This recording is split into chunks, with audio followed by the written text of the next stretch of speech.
रायपुर के प्रदेश में धान खरीदी को लेकर कांग्रेस और बीजेपी में सियासी बयानबाजी तेज होती जा रही है।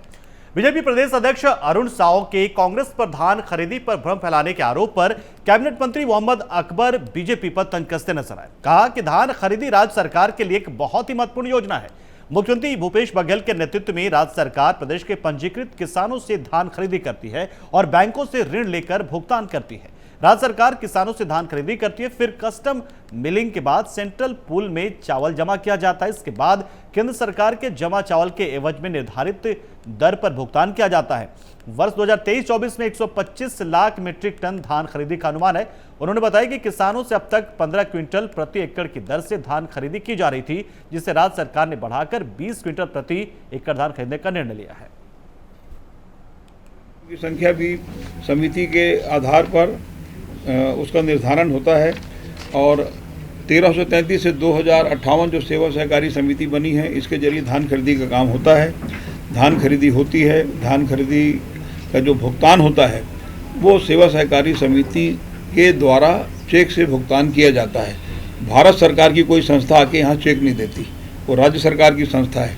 ये इसको बताना इसलिए ज़रूरी है कि भारतीय जनता पार्टी के बहुत से जो हमारे वरिष्ठ नेता हैं, विशेष करके उनके प्रदेश भारतीय जनता पार्टी के अध्यक्ष अरुण साव जी, केंद्र सरकार खरीदती है, तो चेक कौन देता है?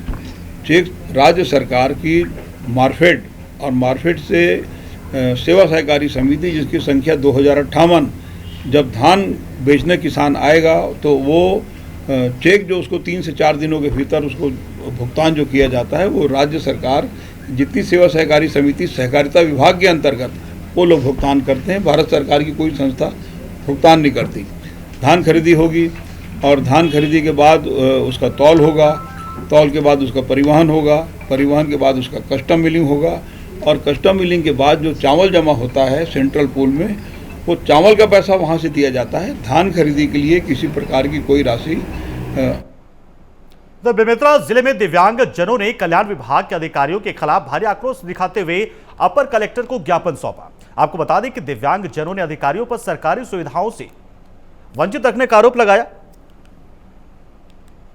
सुविधाओं में पेंशन और इलेक्ट्रिक ट्राईसाइकिल समेत और भी लाभ शामिल हैं। कुछ दिव्यांगजन के पदाधिकारी और दिव्यांगजन लोग आए हुए थे। उन्होंने उप संचालक समाज कल्याण के विरुद्ध दुर्व्यवहार की जनक शिकायत की है। उनको संबंधित अधिकारियों को समझाइश दी गई है और यदि इस तरह की पुनरावृत्ति होगी तो उनके खिलाफ कार्रवाई भी की जाएगी। पीएम मोदी के कार्यकाल के 9 वर्ष पूरे होने पर लाभार्थी सम्मेलन का आयोजन हुआ। इस सम्मेलन में अपने 1000 समर्थकों के साथ राजेश शर्मा ने बीजेपी का दामन थाम लिया। हालांकि इस कार्यक्रम में केंद्र की योजनाओं का लाभ ले रहे लाभार्थियों के सम्मान के साथ ही करीब 100 नए मतदाताओं के सम्मान भी किया गया। इस कार्यक्रम में धमतरी विधानसभा के करीब 3000 कार्यकर्ताओं और आम जनता ने हिस्सा लिया। हर कार्यकर्ता चाहे बड़ा हो या छोटा हो, जो भी पार्टी में शामिल होता है वो उसका पार्टी को लाभ होता है। भाग्य और गौरव के क्षण है और मेरे जीवन में सौभाग्य दिया है और प्रदान किया है भारतीय जनता पार्टी के जिला अध्यक्ष ठाकुर शशि पवार, भारतीय जनता पार्टी के महामंत्री मेरे बड़े भाई कविंद्र जैन ने। उन्होंने जो आज मुझे मंच पे भारतीय जनता पार्टी की विधिवत सदस्यता प्रदान करवाई, उसके लिए अभिभूत हूँ और जीवन भर उनका मैं आभारी हूँ। धमतरी के इतिहास का सबसे बड़ा गैर चुनावी सम्मेलन यदि मैं इसे कहूँ तो अतिशयोक्ति नहीं होगी। आज के इस लाभार्थी सम्मेलन को बहुत सारे कारणों से इतिहास में याद रखा जाएगा।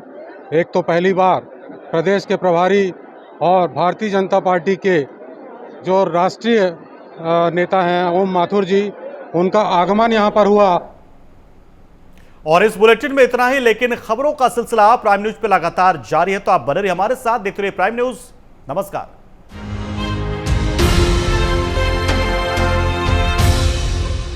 ये है प्राइम न्यूज, क्योंकि सच जरूरी है।